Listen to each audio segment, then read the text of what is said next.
अस्सलाम वालेकुम व्यूअर्स। आज के हमारे लेक्चर का टॉपिक है position of earth in its orbit.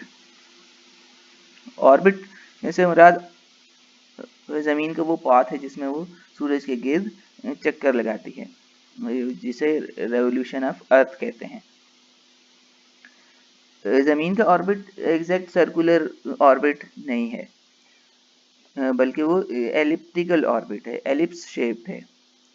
Ellipse shape nearly Oval shape होती है और इस शेप की वजह से ज़मीन और सूरज के दरमियान जो फासला है वो कांस्टेंट नहीं होता, बल्कि उसमें वेरिएशन आती रहती है। जैसे ज़मीन उस एलिप्टिकल ऑर्बिट में मूव करती है, distance between sun and earth change होता रहता है और इसमें दो अहम पोजीशन आती हैं, जिसको एक को हम पेरीहीलियन कहते हैं। ये वो पोजीशन है जब distance between sun and earth is minimum. Helion sun के लिए, ग्रीक लैंग्वेज में सन के लिए वर्ड हीलियन यूज होता है। पेरी का मतलब है नियर, नियर टू सन, जबकि दूसरी पोजीशन एफहीलियन है। एफहीलियन वो पोजीशन है कि जिसमें distance between sun and earth is maximum, जमीन और सूरज के दरमियान फासला मैक्सिमम होता है। यहाँ पर आपको अर्थ ऑर्बिट शो किया गया है, जो कि आपको नजर आ रहा है कि ये एक एलिप्टिकल ऑर्बिट है, एग्जैक्ट सर्कुलर ऑर्बिट नहीं है। और इस लिहाज से जो distance between sun and earth है वो वेरी हो रहा है। जैसे अर्थ ने मूव करना है, डिस्टेंस में वेरिएशन आएगी, और इसमें ये पोजीशन पेरीहीलियन पोजीशन है जो कि 3 जनवरी को आती है, जिसमें डिस्टेंस जमीन और सूरज के दरमियान फासला 147 मिलियन किलोमीटर होता है। जबकि दूसरी पोजीशन एफहीलियन है जो कि 4 जुलाई को आती है, जिसमें मैक्सिमम डिस्टेंस होता है जमीन और सूरज के दरमियान, और वो है 152 मिलियन किलोमीटर्स। आमतौर पर बुक्स में जो 150 मिलियन किलोमीटर्स डिस्टेंस लिखा जाता है, जमीन और सूरज के दरमियान फासला 150 मिलियन किलोमीटर, वो एवरेज डिस्टेंस होता है। एग्जैक्ट डिस्टेंस में ये 150 में वेरिएशन आती है, 150 से ज़्यादा भी होता है, और बाज़ पोजीशन में पर जो ज़मीन और सूरज के दरमियान फासला है वो 150 मिलियन से कम भी हो जाता है। इसके बाद अर्थ का एक्सिस है। एक्सिस वो इमेजिनरी लाइन है जिसके ऊपर ज़मीन रोटेट कर रही है, यानी स्पिन हो रही है, ज़मीन एक बॉल की तरह स्पिन हो रही है। वो जिस पॉइंट के गिर्द, जिस लाइन के गिर्द ज़मीन स्पिन हो रही है, वो अर्थ का एक्सिस कहलाता है।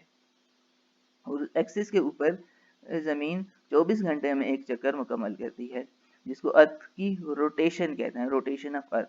और इस रोटेशन की वजह से formation of day and night हो रहा है। ज़मीन के अपने एक्सिस के ऊपर घूमने के नतीजे में दिन और रात वजूद में आते हैं। ये एक्सिस एग्जैक्ट स्ट्रेट एक्सिस नहीं है, बल्कि ये 23.5 डिग्री के एंगल के ऊपर झुका हुआ है। इस वजह से हम इसको टिल्टेड एक्सिस कहते हैं। यहाँ पर आपको इस एक्सिस को शो किया गया, ये लाइन आपको अर्थ के एक्सिस को शो कर रही है, जो कि आप देख सकते हैं एग्जैक्ट स्ट्रेट लाइन नहीं है, बल्कि ये इस परपेंडिकुलर स्ट्रेट लाइन के साथ एक एंगल बना रही है और इससे नीचे है, झुकी हुई है। इस वजह से हम इसको टिल्टेड एक्सिस कहते हैं, यानी झुका हुआ एक्सिस। इस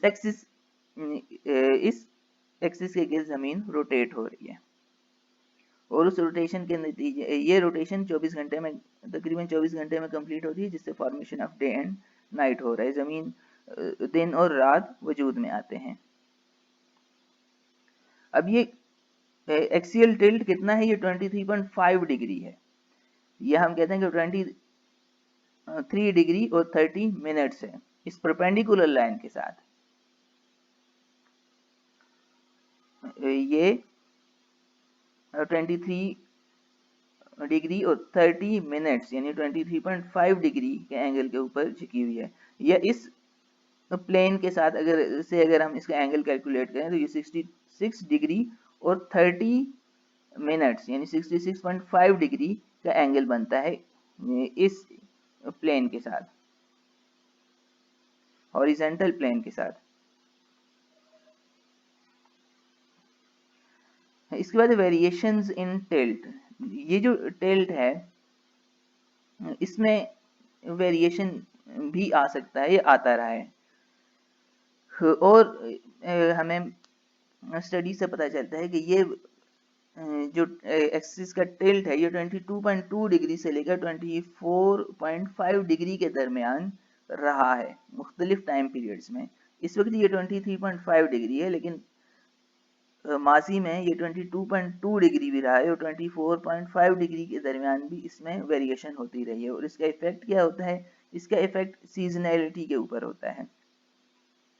अगर टिल्ट का एंगल बढ़ जाता है तो सीजनैलिटी का इफेक्ट यानी सीजनल चेंज जो है वो ज़्यादा स्ट्रॉन्गर होती है।